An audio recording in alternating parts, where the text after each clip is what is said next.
मंदिर में जाके भी आधे से ज्यादा भक्त दूसरों को मरने की और उसकी ही प्रार्थना भगवान से करते रहते हैं। हे भगवान, मेरी मनोकामना पूरी हो जाए, मेरे दिल को ठंडक तब पहुंचेगी तब फलाने को ऐसो है जा। ये पता नहीं राजस्थान में काय को इशारों में, तो यहीं आके सीखूं यार।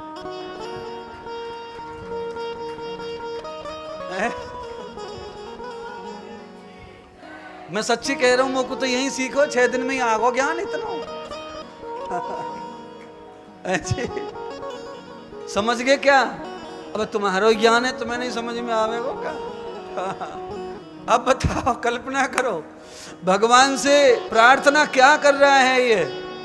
एक बार भगवान शिव कथा में, शिव महापुराण की कथा, जिसमें त्र्यंबकेश्वर महादेव की कथा जब हम सुनाते हैं, तो उसमें कुछ ऐसा ही भक्ति की ब्राह्मणों ने गौतम ऋषि का सम्मान खत्म करना है, उन्हें भगाना है ब्रह्मगिरी पर्वत से।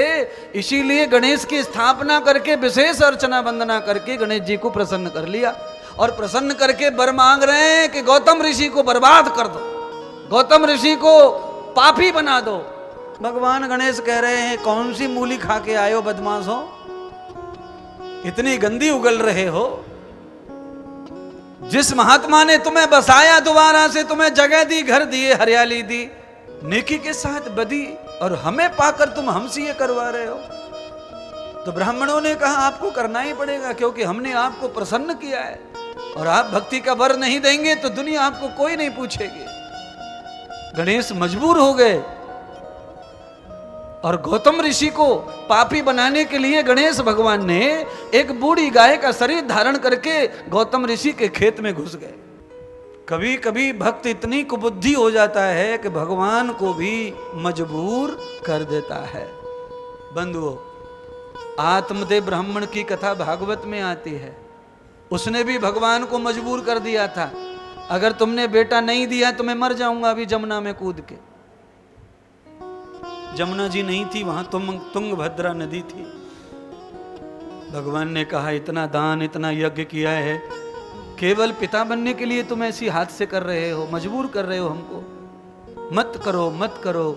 भगवान से जिद की, भगवान ने कहा, ले चल, तेरी जिद पूरी करते हैं, बच्चा दे देते हैं। आज तक तूने जितना पुण्य किया वो सब मेरे खाते में डाल दे और बच्चा लेके चला जा।